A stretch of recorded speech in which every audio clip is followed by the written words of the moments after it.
For its upcoming flagships, Apple is following in the footsteps of Samsung but in a better way. According to Bloomberg's Mark Gurman, the two companies are in active negotiations to let Apple license Google's generative large language models in order to power some new features coming in iOS 18. The two parties haven't decided on the terms or branding of an AI agreement or finalized how it would be implemented. With the release of iOS 18 later this year, Apple is rumored to be bringing major new AI capabilities to its iPhone operating system. According to Gurman, however, Apple is focusing on features that operate on-device and do not require an internet connection. To power additional cloud-based generative AI features, such as the ability to create images and write essays based on single prompts, Apple is seeking a partner that has the necessary large-scale hardware infrastructure and compute capabilities already in place. According to previous reports, Apple has been internally testing an Apple GPT rival that could compete with OpenAI's ChatGPT. The company has also been designing an Ajax framework for large language models. It is said to be spending millions of dollars a day on conversational AI research, as training language models require a lot of hardware.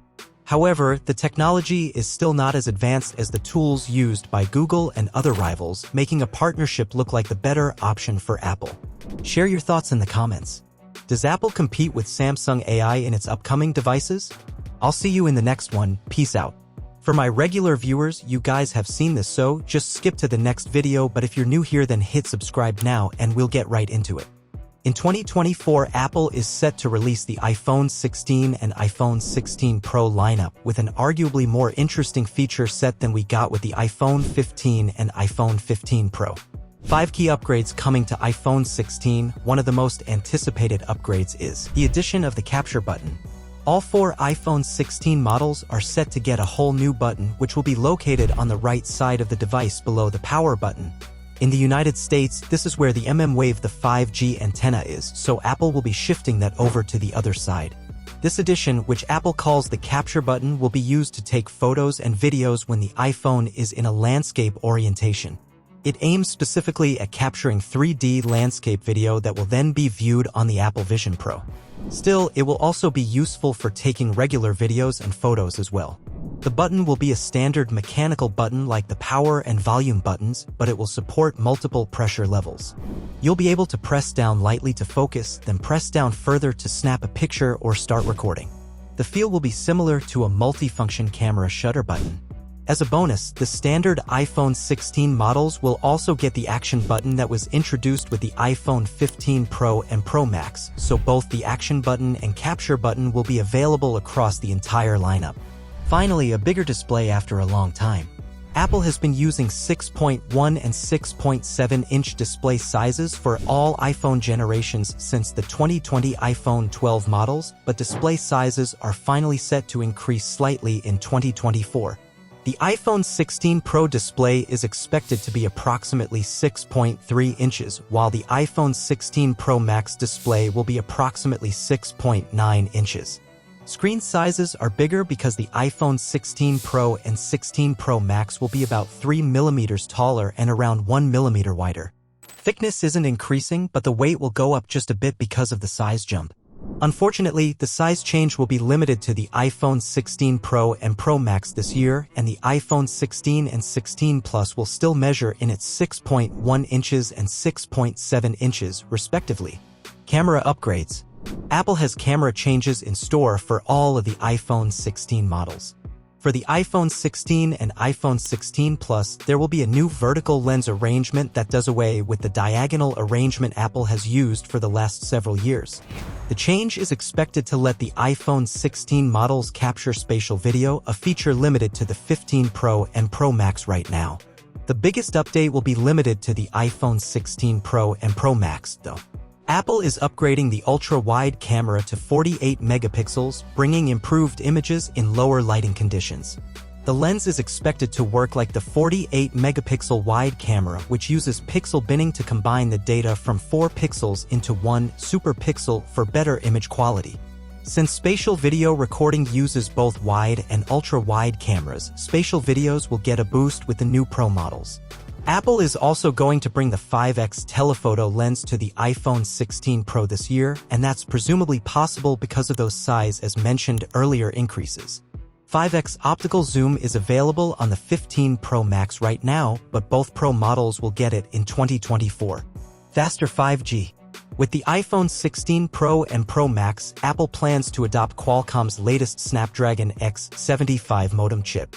Modem chips aren't often a major feature that we highlight, especially since the transition to 5G, but the X75 will be faster while also using less power. It offers 10 carrier aggregation for mmWave and 5x carrier aggregation for sub-6 GHz. Carrier aggregation improves data speeds, so a higher number equates to lower latency and more data throughput. The modem chip has a second-generation AI processor inside that Qualcomm says will improve speeds, coverage, link robustness, and location accuracy. You might see fewer connection issues in parking garages, elevators, and subways. The X75 merges the sub-6 GHz and mmWave transceivers, so there's 25% less circuit board space used and less power draw. So far, rumors suggest that the X75 will be limited to the Pro models in 2024, with the standard models continuing to use the X70 in the current iPhone 15 lineup. Along with better 5G, Apple could also bring Wi-Fi 7 to the iPhone 16 Pro models. Wi-Fi 7 supports speeds up to 40 gigabits per second and could result in lower latency and more reliable connectivity. As for the iPhone 16, we're expecting to see an upgrade to Wi-Fi 6E, allowing them to connect to 6 GHz networks. The 15 Pro models support Wi-Fi 6E, but the standard iPhone 15 models are limited to Wi-Fi 6. Generative AI. Apple is focusing on AI in a big way in 2024 as it aims to catch up with Microsoft, Google, OpenAI, and other companies that have invested heavily in generative AI. AI is software-based, of course, but hardware is needed to support it. With iOS 18, Apple is rumored to be making some major AI-based improvements and introducing AI across the operating system. And some of the most advanced features might be limited to the iPhone 16 lineup because of the processing power required. All 4 iPhone 16 models are expected to get an A18 chip, perhaps A18 Pro for the Pro lineup, and the A18 chips will be built on Apple's 3nm process for improved performance and efficiency. Right now, the iPhone 15 Pro models use the 3nm A17 Pro, but the iPhone 15 models are using prior generation A16 chip technology. Upgrading to a 3nm chip across the iPhone 16 lineup will allow Apple to bring the latest AI features to even its most affordable flagship models, and the A18 is expected to include a faster neural engine with significantly more cores. Rumors suggest that Apple wants to do AI processing on-device to preserve privacy, and some serious performance is needed to make that possible. These are the 5 key upgrades expected in the upcoming iPhone 16 lineup. If you have any thoughts or predictions, feel free to share them in the comments below. More things remain similar. There are still plenty of upgrades with the new hardware to power better and brighter displays, along with the new battery thermal technology. This should really enhance the experience and work well with the new features now. Of course, because of all the similarities to its predecessor, is probably not going to make anyone with an iPhone 15 rush for an upgrade, but for anyone with an older iPhone or looking to get their first iPhone, it's going to be a great choice. That is it. Subscribe for more updates, and I see you in the next one. Peace out.